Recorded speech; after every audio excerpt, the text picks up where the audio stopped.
పరుగులెత్తడం ఎందుకు? పరుగులెత్తండి ముందుకు. పూర్తి వివరాలకు చదవండి రేపటి సాక్షి దినపత్రిక. పాటు వైఎస్ జగన్ ఒత్తిడికి తలొగ్గిన చంద్రబాబు ప్రభుత్వం ₹1 కోటి పరిహారం ఇచ్చేందుకు అంగీకరించింది. దీనికి సంబంధించిన విజువల్స్ చూస్తున్నాం. ఆల్రెడీ అభిమానులు చేరుకున్నారు అక్కడికి. విశాఖ ఎయిర్పోర్ట్కి చేరుకున్న తర్వాత మరికాసేపట్లో అనకాపల్లిలో ఉన్నటువంటి ప్రైవేట్ హాస్పిటల్స్లో బాధితులు ఎవరైతే ఉన్నారో వాళ్ళని పరామర్శించి వాళ్ళకి కొంచెం అండగా ఉంటామని భరోసా ఇచ్చే అవకాశం కనిపిస్తుంది. విశాఖ ఎయిర్పోర్ట్లో ఆల్రెడీ చేరుకున్నారు. ఇంకొద్ది సేపట్లో ఫార్మా బాధితులను పరామర్శించబోతున్నారు వైఎస్ జగన్.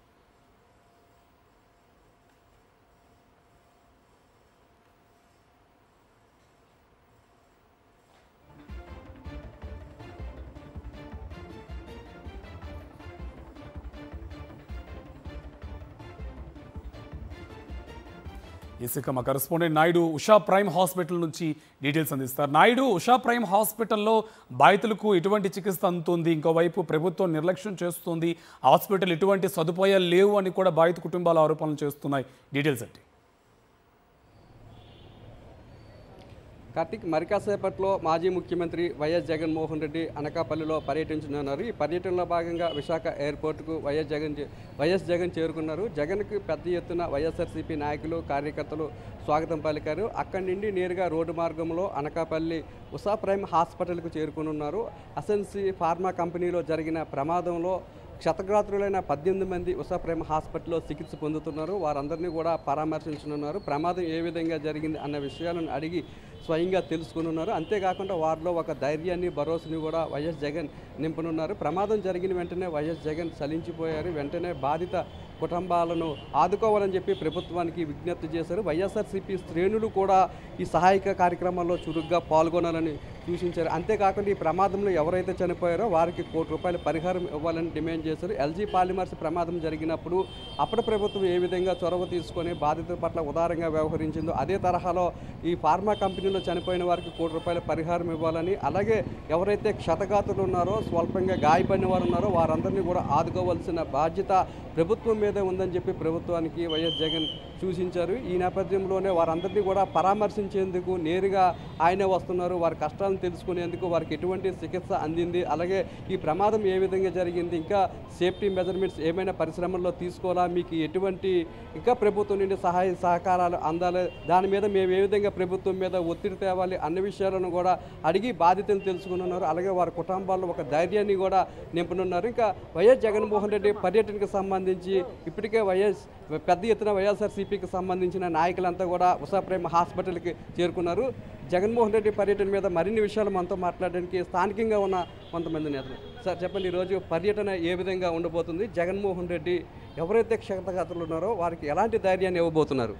వాస్తవానికి ఈ జరిగిన సంఘటన అయితే చాలా దురదృష్టకరం. మరి ఏదైతే జగన్మోహన్ రెడ్డి గారు ఈ జరిగిన అచ్యుతాపురంలో ఎస్ఎన్సీ ఫార్మా కంపెనీలో జరిగిన బాధితులందరినీ కూడా వెంటనే పరామర్శించాలని అనుకున్నారు ఆయన. అయితే వెంటనే ఈ సంఘటన జరిగిన వెంటనే, కానీ ప్రభుత్వ పెద్దలు స్పందించిన తర్వాత మనం స్పందిస్తే బాగుంటుంది. ఎందుకంటే ముందు వాళ్ళ అవకాశం వాళ్ళని ఒక ఆలోచనతో మరి జగన్మోహన్ రెడ్డి గారు మరి ఈరోజు ఈ పర్యటన పెట్టుకోవడం జరిగింది. ఆయన చెప్పేది ఒకటే, ఇలాంటి పరిస్థితులు మళ్ళీ రాకూడదు. కంపెనీల మీద ఏదైతే వాళ్ళకి అనుగుణంగా ఉన్న పనులు ఏవైతే ఉన్నాయో అవన్నీ కూడా మనం జాగ్రత్తగా పరిశీలన చేయాలి. వాళ్ళకి కూడా ఇటువంటి మళ్ళీ పునరావృతం అయితే కంపెనీల మీద చర్యలు తీసుకుంటామని గట్టి సంకేతాలు, హెచ్చరికలు అయితే ఇవ్వాలని చెప్పేసి ఆయన కంపెనీ ఏదైతే ప్రభుత్వం ఉందో వారికి చెప్తూ, ఏదైతే బాధిత కుటుంబాలు ఉన్నాయో బాధిత కుటుంబాలకి అండగా నిలవాలని, బాధిత కుటుంబాలకి అండగా నిలవడం అంటే ఆయన ఒకటే చెప్తున్నారు, ఈరోజు చనిపోయిన ప్రాణాన్ని అయితే మనం తీసుకురాలేము, కానీ ఒకటి మాత్రం వాస్తవం, వారి కుటుంబానికి అండగా ఉండవలసిన బాధ్యత ప్రభుత్వంలో ఉన్న పెద్దలుగా లేదంటే మానవది కూడా ఉందని చెప్పేసి ఆయన చెప్పారు. అందులోని ఆయన ఒక ఉదాహరణ తీసుకుంటే మరి ఏదైతే లంగిలిపాలెం మధ్య జరిగిన కంపెనీలో జరిగిన దానికి వెంటనే ఆయన స్పందించి వారి కుటుంబానికి బాసటగా నిలిచి ₹1 కోటి వారికి నష్టపరిహారం వాళ్ళ కుటుంబానికి అండగా ఉండాలని చెప్పి అక్కడ ఉన్న పెద్దలకు చెప్తూ ఆయన ₹1 కోటి పరిహారం కూడా వెంటనే వాళ్ళ కుటుంబానికి అందించడం జరిగింది. మరి ఈరోజు పరిస్థితుల్లోని ఏదైతే ప్రభుత్వం ఉందో పరిహారం ఎవరిస్తారో ఏటో అనేది కూడా తెలియకుండా ఒక ప్రచారం అయితే జరుగుతుంది. బాధితుల్లోని కూడా ఒక రకంగా కుటుంబ పెద్దను కోల్పోయాం, మా కుటుంబాన్ని ఎవరైతే పోషిస్తున్నారో వాళ్ళని కోల్పోయాం, కానీ ప్రభుత్వం ప్రకటించిన ₹1 కోటి మాకు వస్తుందా రాదా అని ఆందోళన కూడా వాళ్ళలో ఉందేనంటే వాళ్ళ తాలూకా పని విధానం ఏ రకంగా ఉందో ఒకసారి మనం ఆలోచన చేయాలి. కానీ ఇక్కడ మాత్రం మనం రాజకీయాలు చేయడానికి అయితే జగన్మోహన్ రెడ్డి గారు రావట్లేదు.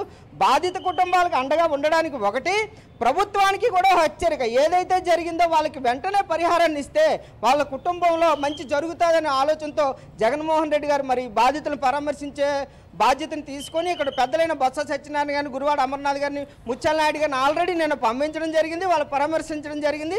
వాళ్ళ తాలూకా డేటా అంతా కూడా తీసుకోవడం జరిగింది.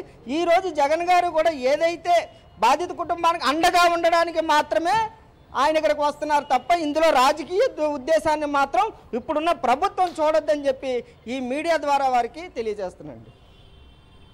కేవలం బాధితుల కష్టాలను తెలుసుకోవడం కోసమే వైఎస్ జగన్మోహన్ రెడ్డి అనకాపల్లి వస్తున్నారని ఇప్పటికే పార్టీ నేతలైన బొత్స సత్యనారాయణని, అలాగే మాజీ మంత్రులు గుడివాడ అమర్నాథ్ను, అలాగే బూడి ముత్యాలరాయన్ను, మాజీ ఎమ్మెల్యే ధర్మశ్రీ ఒక బృందాన్ని పంపించి వారి తాలూకా కష్టాలన్నింటినీ కూడా అడిగి తెలుసుకున్నారని, మళ్ళీ వైఎస్ జగన్మోహన్ రెడ్డి నేరుగా వచ్చి వారందరి కష్టాలను కూడా తెలుసుకుంటారని, ప్రభుత్వము ఇప్పటికే ₹1 కోటి ఇస్తామని ప్రకటించినప్పటికీ కూడా అది ఎప్పుడు ఇస్తారన్నది దాని మీద స్పష్టత లేదని, వైఎస్ జగన్మోహన్ రెడ్డి గతంలో ఎల్జీ పాలిమర్స్ ప్రమాదం జరిగిన వెంటనే బాధితులకు ₹1 కోటి చెక్కును వెంటనే ఇప్పించారని, ఆ విధంగా ఇప్పుడున్న ప్రభుత్వం చేయకపోవడం వల్ల బాధితుల్లో ఒక అనుమానం అయితే నెలకొందని, వారి అనుమానాన్ని నివృత్తి చేయవలసిన బాధ్యత ప్రభుత్వం మీద ఉందని అంటున్నారు. ఇటువంటి మళ్ళీ సంఘటనలు పునరావృతం కాకుండా ప్రభుత్వం కఠినమైన చర్యలు తీసుకోవాలని కూడా ఇక్కడున్న వైసీపీ నేతలు చెప్తున్నారు. ఇప్పటికే వైఎస్ జగన్మోహన్ రెడ్డి విశాఖ ఎయిర్పోర్ట్కి చేరుకున్నారు. అక్కడి నుండి పార్టీ నేతలతో కలిసి అనకాపల్లికి బయలుదేరారు. మరి కాసేపట్లో ఇక్కడికి చేరుకున్నారు.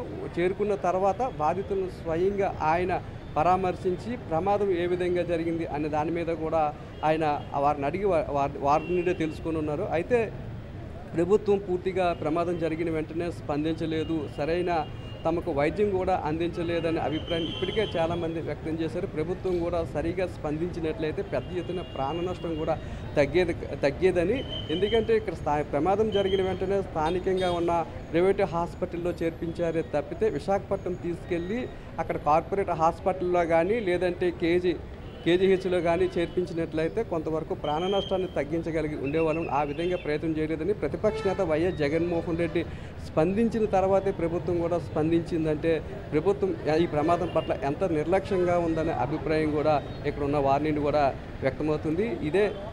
ఇదే విషయానికి సంబంధించి ఇక్కడ మరికొంతమంది నేతలు మనతో మాట్లాడేందుకు సిద్ధంగా ఉన్నారు. జగన్మోహన్ రెడ్డి గారు వస్తున్నారు కదా, ఏమనిపిస్తుంది? ఇప్పుడు నిన్న జరిగిన సంఘటన చాలా బాధాకరం. దానికి అండగా ఉండడానికి నిన్న మార్నింగ్ జగన్ గారు ₹1 కోటి ప్రకటించాలని డిమాండ్ చేశారు.